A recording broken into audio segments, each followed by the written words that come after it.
Good afternoon. We begin with breaking news. An explosion on an oil drilling platform in the Gulf of Mexico. What if I told you that a single spark deep in the Gulf of Mexico triggered the worst environmental disaster in U.S. history? That from 5,000 feet beneath the ocean surface, an invisible enemy began to rise. Not with a sound, but with a stain. A stain so massive you could see it from space. The worst oil spill in U.S. history. You could see that floating oil slick from space Every day. There's a desperate search in the Gulf of Mexico for 11 people who were on a drilling platform when it exploded. 11 lives, gone in seconds. A $1 billion rig swallowed by fire and water and oil, millions of gallons of it, gushing out of the earth for months. This isn't a story about an explosion. It's a story about what happened after. Because stopping that leak wasn't just an engineering nightmare. It was a race against time, against pressure, and against the very laws of physics. This is the true story of Deepwater Horizon and how humanity tried to plug a hole a mile beneath the sea.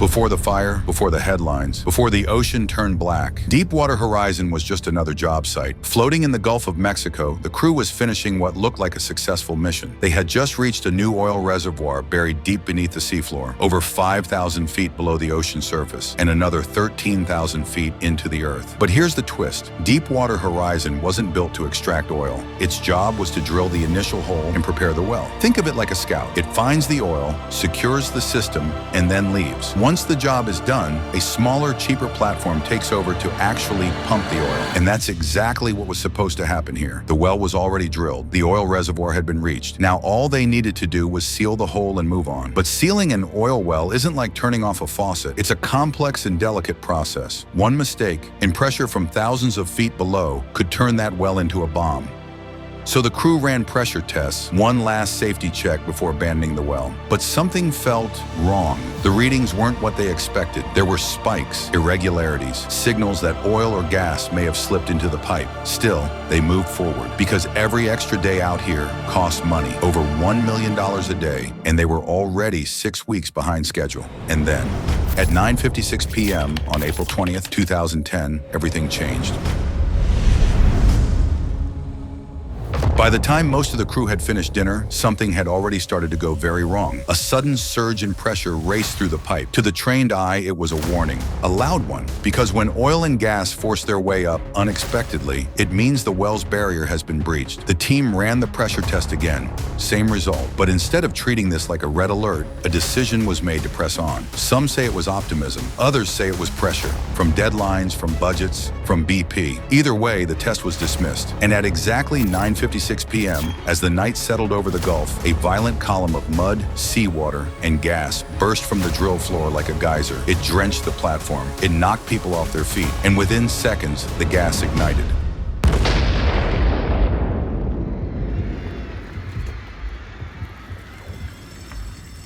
The platform became an inferno. People ran, alarms blared, but fire spreads fast on a rig built for oil. Some crew members jumped into the sea, others never made it off. The explosion could be seen for miles. A wall of fire towered into the night sky, fueled by the very thing they were drilling for, oil and gas. Chaos erupted on board. Of the 126 workers on Deepwater Horizon, many were injured, some were trapped, and 11 were simply missing. The U.S. Coast Guard launched an immediate search and rescue mission. Helicopters, boats, planes, they scoured nearly 2,000 square miles of ocean. But with every hour that passed, hope faded. By day 3, there was still no sign of the missing men. The search was called off, and all 11 were presumed dead, lost in the initial blast. But the disaster was far from over. As the rig continued to burn, emergency crews tried desperately to extinguish the fire, but it was nearly impossible. Deepwater Horizon was the size of 2 football fields, and beneath it, a broken wellhead, still gushing oil and gas straight into the blaze. After 2 days, the rig finally groaned, tilted, and slipped beneath the surface of the Gulf of Mexico. The flames were gone, but what remained was far worse, because now, with no rig left above it, the damaged well had nothing holding it back, and the ocean had just become the site of the largest oil spill in U.S. history.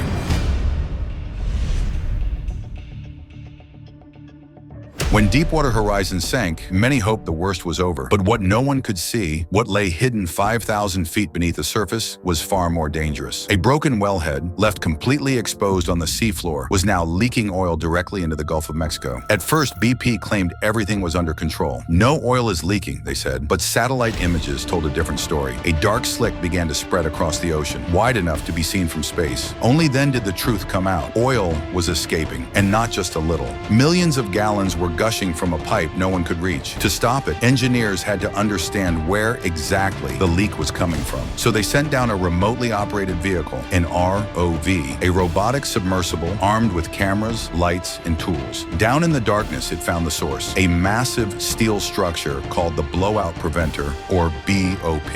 Every deep-sea well has one. It's supposed to be the final defense, a complex device designed to seal off the well if something goes wrong. In theory, the BOP should have stopped everything. In practice, it failed, and no one knew why. But one thing was certain: as long as that leak continued, oil would keep flowing day after day into the open sea. With oil pouring into the ocean, the pressure on engineers was immense. They needed a solution, and fast. The first idea? A relief well. Drill a brand new hole that intersects the original well, then pump in mud and cement to choke off the flow. The problem? It would take months to complete. So while the drilling began, teams scrambled for faster options. Plan A, the cofferdam. The first emergency solution was called a cofferdam, a giant 100-ton steel and concrete box. The idea was to lower it over the leak, trap the oil, and siphon it to the surface. It had never been tried this deep before, but there was no time to hesitate. As it descended into the cold, high-pressure depths, something unexpected happened. The leaking gas mixed with seawater and froze. Methane hydrates, ice crystals, began to form inside the dome, blocking the exit pipe. The pressure inside built rapidly, turning the dome into a ticking time bomb. It shot back upward, nearly colliding with a response vessel on the surface. Disaster was narrowly avoided, but the plan had failed. The dome was abandoned. Plan B, the siphon tube. Next, engineers tried inserting a smaller pipe directly into the broken well. This time, it worked. Sort of. They were able to capture some of the oil, sending it to a surface tanker while flaring the gas. But oil still poured out around the pipe. The fix was temporary and incomplete. Plan C, the junk shot.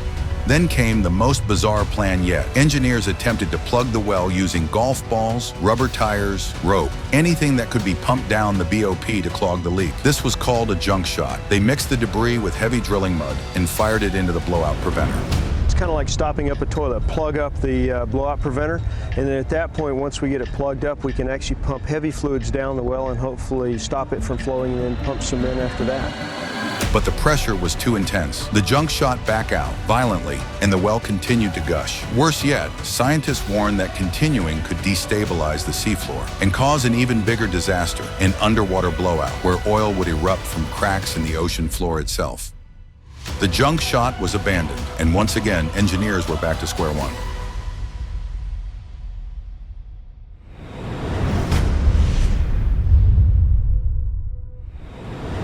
With every failed attempt, the oil kept flowing. Relief wells were still weeks from completion, and containment efforts were falling short. So engineers turned to one last idea, one that could either slow the leak dramatically or make it much worse. They would cut the damaged pipe completely, right at the top of the blowout preventer. This would remove the bent, twisted sections that were trapping some of the oil, but it would also unleash the full pressure of the well. The risk? Cutting the pipe could increase the flow by up to 20%. If the new containment cap failed, it would be a catastrophic setback, but they had no choice. So the order was given: cut the pipe. Instantly, the leak intensified. Oil surged upward with more force than ever before, and now the clock was ticking. The engineers had to install the new cap fast. Unlike the massive cofferdam, this cap was small, compact, and designed to fit directly onto the BOP. And this time, they learned from their mistakes. To prevent the formation of methane hydrates, they pumped warm water down to the seafloor as the cap was lowered into place. For hours, remotely operated vehicles worked carefully, guiding, adjusting, and securing the cap. And then, finally, it clicked into position. Everyone watched, no one breathed, and then it worked. Oil began to flow through the cap. It was being captured and sent to ships at the surface. Relief. For the first time in months, they were gaining control.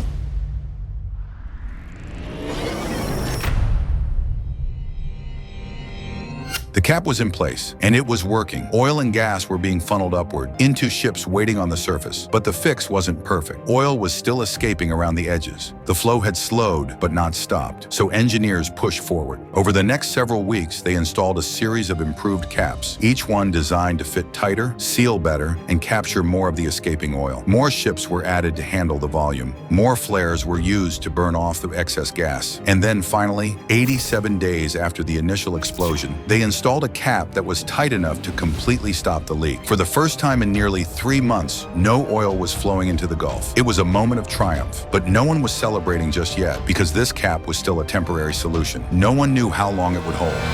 What if it failed? What if pressure built up again? There was only one way to be sure: kill the well from the inside. And so, after weeks of careful drilling, the first relief well finally reached its destination, intersecting the original well deep below the seabed. Immediately, heavy drilling mud and cement were pumped in, filling the damaged borehole from the bottom up. It worked. On day 110, the well was officially sealed permanently. The nightmare was finally over.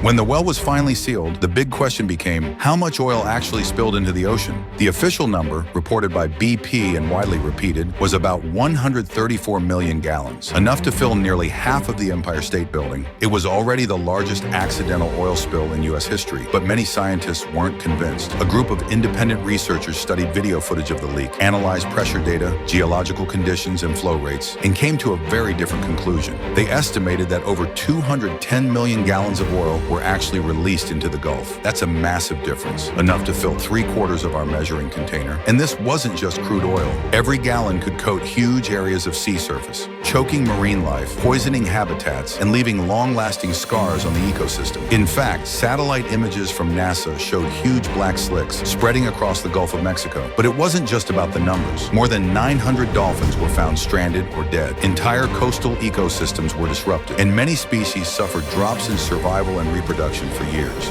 BP, of course, pushed back, arguing that their numbers accounted for oil that had been captured before it entered the water. But critics pointed out BP had a clear incentive to keep the figure as low as possible. And the truth? We may never know the exact number, but whether it was 134 million or 210, Deepwater Horizon remains the largest accidental oil spill ever recorded, a catastrophe of both engineering and ecological scale.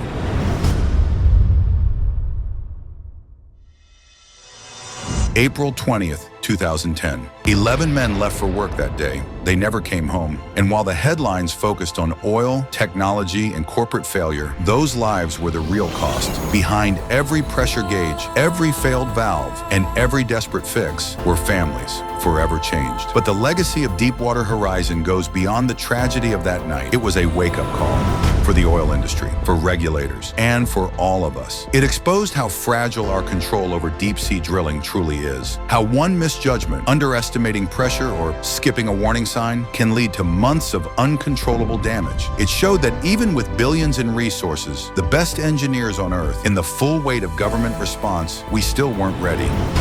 Plugging a hole over a mile beneath the ocean was one of the hardest engineering challenges in modern history, and it took 110 days to solve it. But the environmental scars, they lasted far longer, and in many parts of the Gulf, they're still there.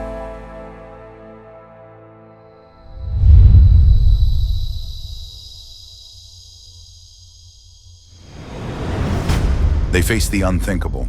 A mile beneath the ocean, a broken pipe was rewriting history, day after day. No manual, no clear plan, just relentless pressure and the weight of the world watching. But they didn't give up. Engineers worked around the clock. Every failure brought them closer to the answer. And when it finally stopped, it wasn't just a technical win, it was proof. Even the deepest disasters can be overcome. Here at Everyday Curiosity, we explore the moments where everything seems lost until someone dares to keep going. If you believe in learning from the past, if you believe that curiosity is what makes us stronger, hit that next video, because this journey doesn't end here.